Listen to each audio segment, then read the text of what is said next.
Hari ini kita akan melanjutkan pelajaran kita tentang pembaharuan pikiran. Kita sudah memasuki hari yang ke-7.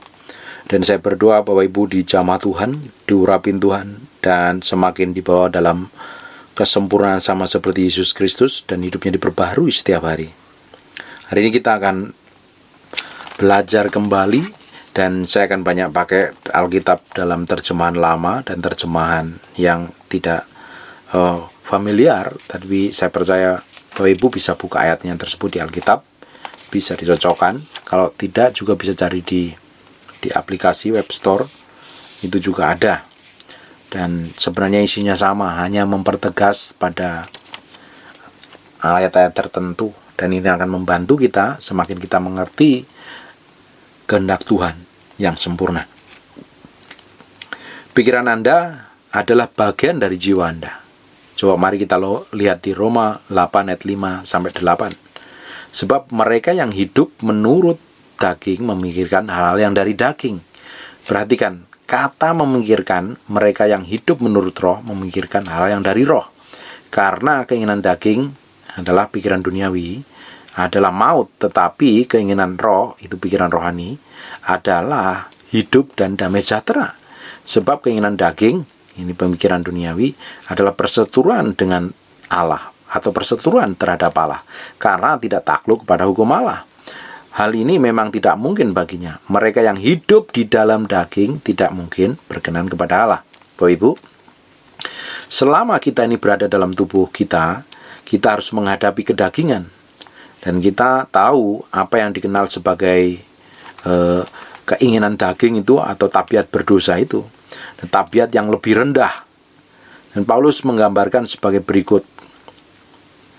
Di 1 Korintus pasal yang ke-9 ayat 27, tetapi aku melatih tubuhku menguasainya seluruhnya, supaya sesudah memberitakan Injil kepada orang lain, jangan aku sendiri ditolak.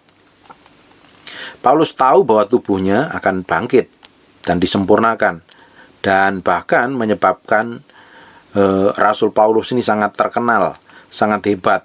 Tetapi di sisi lain dia tahu bahwa tubuhnya memiliki tabiat untuk berdosa.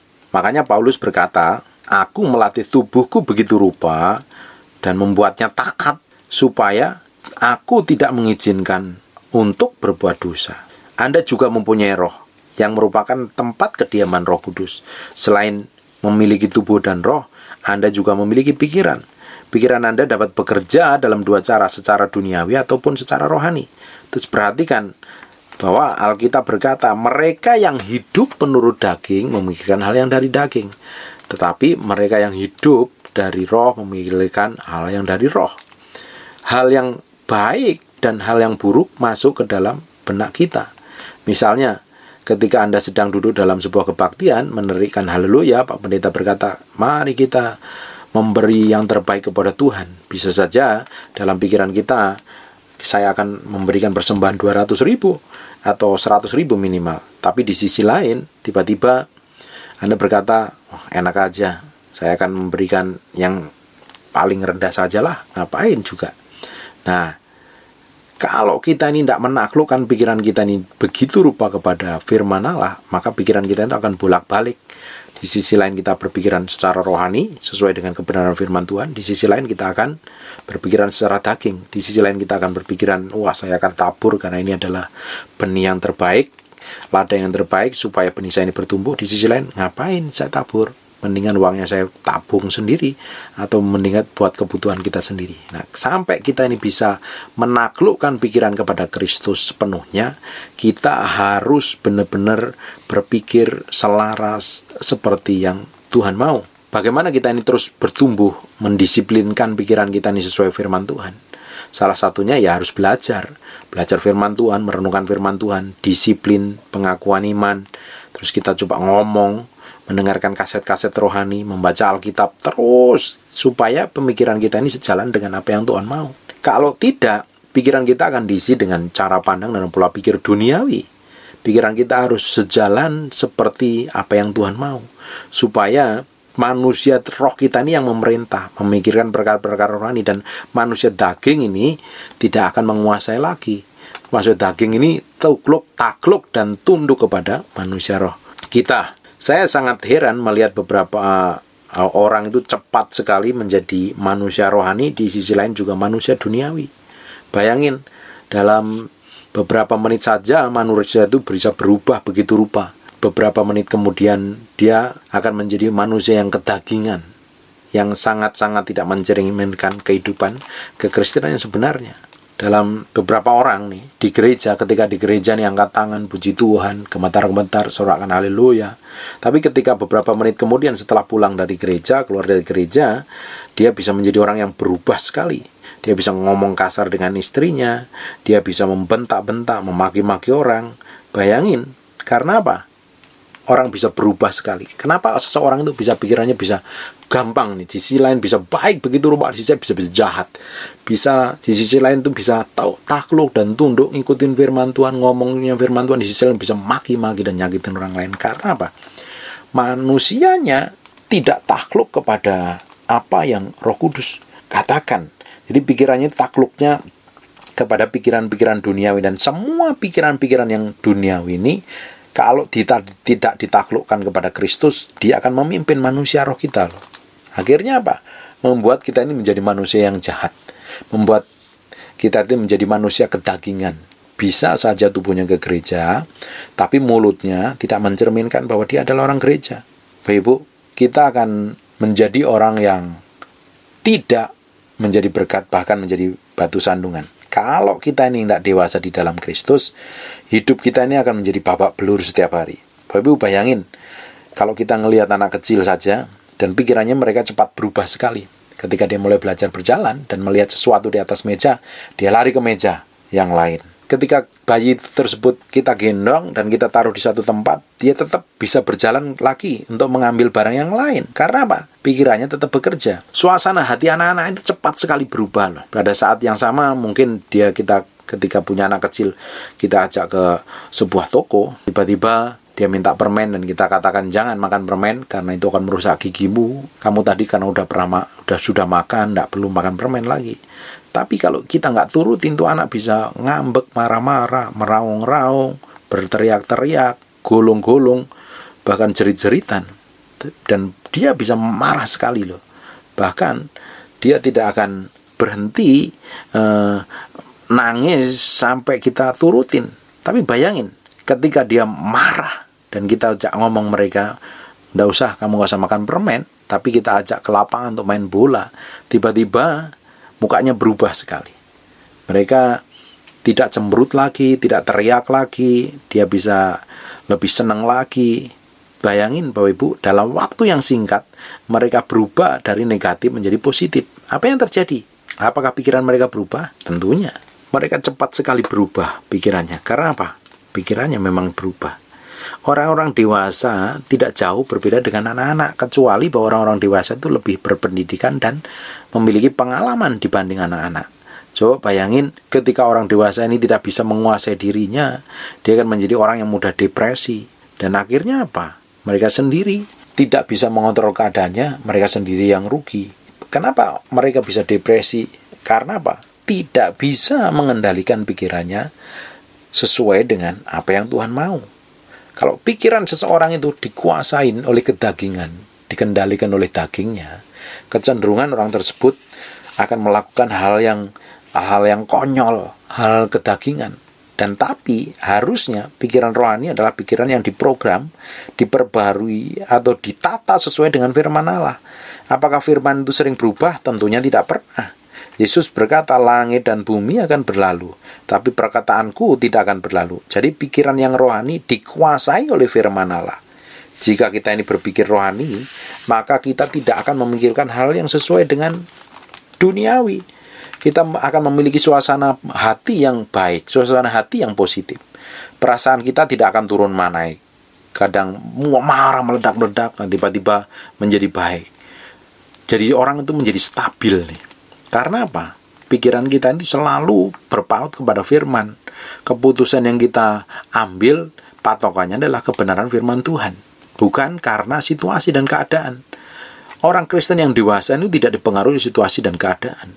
Karena apa? Hidupnya, standarnya ditentukan sesuai dengan apa yang Tuhan katakan. menurut Alkitab, Tuhan ngomong berkata bahwa kita adalah seorang pemenang.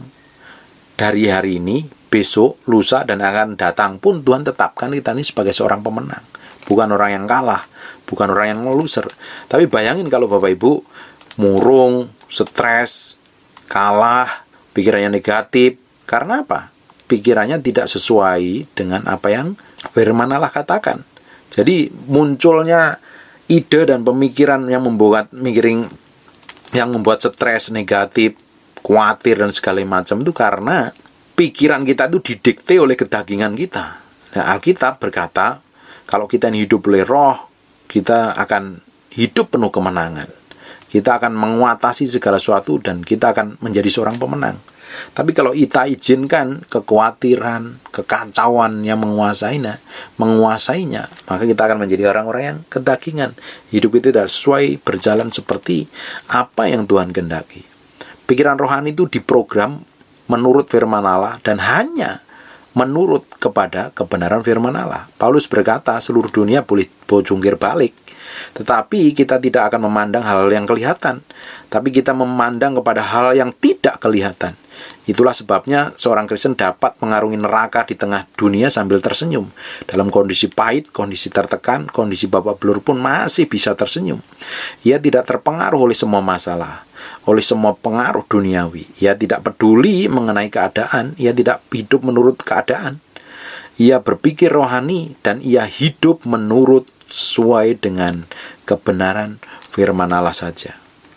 Kalau kita ini depresi, diliputin ketakutan, khawatir, stres, pikirannya negatif, pikiran duniawi, artinya pikiran kedagingan kita, pikiran yang rendah, tabiatnya lebih rendah, dia menguasai kita. Akhirnya kita itu menjadi orang yang hidup dikuasai oleh kedagingan, bukan dikuasai oleh Roh Kudus. Tapi kalau pikiran kita selaras dengan apa yang Tuhan mau, dengerin Tuhan ngomong, dengerin Roh Kudus ngomong, akhirnya apa yang terjadi? Kita ini menjadi orang yang hidup dan dikendalikan oleh pikiran yang sudah diperbarui seperti apa yang Tuhan mau. Bapak Ibu, hidup kita ini harus berpadanan dengan firman Allah. Karena di dalam kita ini ada Roh Kudus. Dan Roh Kudus yang di dalam kita itu harusnya yang memprogram pikiran kita sesuai dengan apa yang Roh Allah mau. Dan bukan seperti yang kita mau. Makanya kita ini harus hidup nurut seperti yang Roh Kudus mau. Bukan hidup kita mau kita sendiri. Orang yang hidup menurut firman Allah itu akan menanggalkan persoalan-persoalan yang sifatnya kedagingan. Kita akan meninggalkan pola pikir yang bikin stres, khawatir, dan kita akan benar-benar bergantung sepenuhnya kepada Tuhan. Coba kita baca di Roma pasal yang ke-8 ayat yang ke-5. Ini di New Testament dari terjemahan William, Alkitab terjemahan. Karena manusia yang hidup menurut standar ditetapkan oleh tabiat mereka yang lebih rendah. Biasanya terus memikirkan hal yang dianjurkan oleh tabiat tersebut. Coba perhatikan baik-baik. Orang mengatakan, Anda tidak bisa gembira menerus-menerus. Itu merupakan standar yang rendah loh. Kalau ada orang ngomong, kamu ini nggak akan sehat, kamu akan sakit, karena nggak mungkin dong orang akan mati kalau nggak akan sakit. Itu adalah pemikiran yang rendah. Orang yang hidup menurut standar yang lebih rendah biasanya memikirkan hal yang dianjurkan oleh tabiat yang lebih rendah itu. Dan tabiat yang lebih rendah itu adalah tabiat dosa. Tetapi orang yang hidup menurut standar yang lebih tinggi yang ditetapkan Roh Kudus biasanya memikirkan hal yang dianjurkan oleh Roh Kudus. Semuanya tergantung pada pikiran kita nih. Paulus berkata di Roma 8 ayat yang ke-6, memikirkan hal yang dianjurkan oleh tabiat yang lebih rendah berarti kematian. Dan kematian dalam taraf yang berbeda-beda tentunya. Anda bisa dilahirkan kembali namun mengalami kematian, dalam arti bahwa Anda tidak menikmati kehidupan yang berkemenangan. Anda hidup dalam kepedihan, stres, panik, kacau, kepahitan. Anda hidup dalam kemiskinan, gegeran suami istri terus-terusan, tidak mempunyai sukacita, bahkan Anda tidak mempunyai kasih. Anda tidak mempunyai kedamaian di dalam rumah tangga. Bayangin saja kalau hal seperti ini. Semua ini adalah merupakan bagian dari kematian. Dan semua ini terjadi karena kita berpikir dengan tabiat yang lebih rendah. Coba perhatikan baik-baik. Paulus itu ngomong begini. Memikirkan hal yang dianjurkan oleh roh berarti kehidupan dan damai sejahtera. Terus kita tahu bahwa kita ini bisa taat beragama, tetapi masih hidup dalam tabiat berdosa. Masih tunduk pada kebiasaan kedagingan dan mengikuti tabiat dosa. Kita bisa mengutip ayat Alkitab, bersikap suci, namun masih tinggal dalam tabiat berdosa, dan memikirkan hal yang berasal dari keinginan daging kita. Tahukah Bapak Ibu, bagaimana caranya mengetahui apakah kita ini sedang hidup dalam tabiat berdosa atau tidak? Simpel saja. Kalau tidak ada kasih yang mengalir dalam hati kita dengan orang lain, kita hidup sedang dalam kedagingan. Bila tidak ada sukacita yang meluap-luap dalam diri kita, berarti kita hidup dalam kedagingan. Itu adalah tabiat berdosa. Hal yang berasal dari roh adalah pikiran rohani. Pikiran rohani tersebut akan memimpin pada kehidupan yang penuh dengan damai sejahtera. Dan kita tahu bahwa ketika kita ini berpikiran rohani, kita bukannya sekedar hidup, melainkan hidup penuh dengan semangat, hidup penuh dengan kuasa, hidup penuh dengan damai sejahtera, hidup penuh dengan kelimpahan, hidup dengan anugerah dan kemurahan Tuhan. Bahkan hidup kita menjadi berkat bagi banyak orang. Salah satunya cara kita dapat kehilangan damai sejahtera adalah pikiran kita yang kacau. Tapi kalau kita ini hidupnya khawatir dengan berbagai hal, dengan saham, dengan kondisi pemerintahan yang ada, ekonomi, anak-anak, keluarga, sekolahnya anak-anak nanti gimana, keuangan kita gimana, bisnis kita gimana, toko kita kelanjutannya atau pelayanan kita seperti apa, akhirnya apa? Pikiran kita ini menjadi kacau. Pikiran yang kacau artinya kalau penuh kekhawatiran, memikirkan hal yang dari duniawi. Artinya apa? Tidak selaras dengan yang Roh Kudus nyatakan dan tidak hidup sesuai dengan firman Tuhan. Tapi kalau hidup kita ini penuh dengan damai sejahtera, maka saya percaya di Yesaya 26 ayat 3 mengatakan, orang yang berpikiran senantiasa tertuju padamu, kau jagai dengan damai sejahtera yang sempurna. Sebab kepadamu lah ia percaya. Ini terjemahan Alkitab versi King James.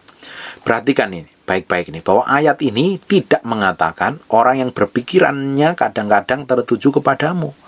Kebanyakan dari kita ini bertemu dengan Allah beberapa kali dalam seminggu. Seperti misalnya ini pada waktu kita ke gereja, kita jarang berpikir tentang Allah. Kadang-kadang mungkin kebetulan melihat sebuah Alkitab dan itu mengingatkan kita kepada Tuhan. Alkitab berkata, orang yang berpikiran senantiasa tertuju kepadamu, kau jagai dengan damai sejahtera. Bukan hanya kadang-kadang Bapak Ibu, melainkan senantiasa tertuju kepada Allah. Bagaimana caranya supaya kita ini tertuju kepada Allah? Pada suatu hari saya mencoba mengonsentrasikan pikiran saya kepada Allah. Saya mencoba untuk membayangkan Allah seperti kira-kira apa rupanya sih Allah itu. Dan tiba-tiba saya teringat dengan apa yang dikatakan di Yohanes 1 ayat 1, pada mulanya adalah firman, dan firman itu bersama-sama dengan Allah, dan firman itu adalah Allah. Terus bagaimana rupanya Allah? Rupa Allah itu sebenarnya tidak terlalu penting. Tetapi kalau kita ini memusatkan pikiran kita pada firman dan memusatkan pikiran kita pada kehendak Allah, Ia akan menaungin kita dengan damai sejahtera yang sempurna. Selama kita bisa memikirkan dan memusatkan pikiran kita kepada firman-Nya. Kalau ada situasi yang timbul atau tiba-tiba pemikiran timbul karena masalah hutang yang menggunung, kebutuhan yang banyak, masa depan anak-anak, atau masa depan pelayanan kita seperti apa, sebenarnya kita ini tidak hidup dipimpin oleh Roh Kudus. Pikiran kita ini tidak selaras seperti apa yang Tuhan mau. Tapi kalau kita ini menaklukkan semua pikiran kita nih, semua kebutuhan kita ini pada pusat kehendak Tuhan, dan kita bisa mengerti bahwa Tuhanku, Allahku akan mencukupi segala kebutuhanku sesuai dengan kekayaan dan kemuliaannya. Tapi kalau pikiran kita ini dipenuhi dengan khawatir, ketakutan akan masa depan, pikiran kita ini tidak selaras seperti apa yang Tuhan mau. Karena semua pikiran negatif dan kepanikan dan kekhawatiran itu timbulnya karena kita tidak mempunyai damai sejahtera. Dan sekarang ini kita harus memusatkan pikiran kita ini pada firman Allah. Dan firman Allah akan menjaga kita dengan damai sejahtera yang sempurna. Simpan pikiran-pikiran positif di dalam benak Bapak Ibu semuanya saudara-saudara terkasih, karena kita percaya bahwa semua kebutuhan kita ini telah dipenuhi menurut kekayaan dan kemuliaannya dalam Yesus Kristus Tuhan. Aku mengingat Tuhan Allahku dan bukan persoalan itu. Yang perlu kita ingat adalah Tuhan. Yang perlu kita pikirkan adalah Tuhan dan kehendak Tuhan. Karena Dialah yang memberikan kepadaku kekuatan untuk memperoleh kekayaan, di Ulangan 8 ayat 18. Jadi pikiran kita adalah sangat menentukan sikap hidup kita. Apa yang kita pikirkan, ketika kita dipikirkan sesuai dengan berjalan dengan firman Tuhan, maka masa depan kita akan gilang dan gemilang. Kebanyakan orang hancur, bawa belur karena pikirannya tidak selaras dengan kebenaran firman Tuhan. Kenapa banyak orang itu jatuh dalam dosa? Kenapa orang itu hidupnya stres, khawatir, panik, bahkan kena sakit penyakit? Karena yang dipikirkan adalah pikiran sesuai dengan cara pandangnya sendiri. Dan cara pandang kita ini harus takluk dan tunduk kepada kebenaran firman Allah. Makanya perlu sekali kita itu belajar firman seperti ini. Seperti Bapak Ibu mendengar firman hari ini, itu artinya Bapak Ibu belajar firman. Ketika Bapak Ibu belajar firman, dengarkan firman, artinya menyelaraskan pikiran Bapak itu seperti yang Tuhan mau loh. Dan ini yang perlu dilatih. Tidak hanya cukup sejam, 2 jam, berhari-hari, berminggu-minggu, berbulan-bulan. Sampai pikiran kita itu selaras dan tunduk kepada firman Allah. Ketika Bapak Ibu memikirkan hal yang tidak sesuai firman Allah, lurus kembali, dikembalikan kepada firman Allah. Ketika ada kekhawatiran, ketakutan akan masa depan, kembali kepada firman Tuhan. Serahkanlah kekhawatiran kepada Tuhan dalam doa dan ucapan syukur di Filipi 4 ayat 6. Jadi firman Tuhan yang kita pelajarin itu Roh Kudus yang mengingatkan kembali dan akan terus mengcounter semua pikiran jahat, pikiran negatif yang bertentangan dengan firman Tuhan. Perlunya kita terus belajar kebenaran firman Tuhan. Perlunya kita terus bertumbuh dalam kebenaran firman Tuhan setiap hari, sampai pikiran kita ini benar-benar diperbaharui setiap hari. Hidup kita dikendalikan pikiran yang sudah diperbarui karena Yesus Kristus Tuhan, bukan pikiran duniawi. Dan saya percaya Bapak Ibu akan terus dibawa pada pusat kehendak Tuhan, dan ujungnya apa yang Bapak Ibu kerjakan, Tuhan akan berkati dan Tuhan akan lakukan hal yang ajaib dan dahsyat. Amin. God bless you.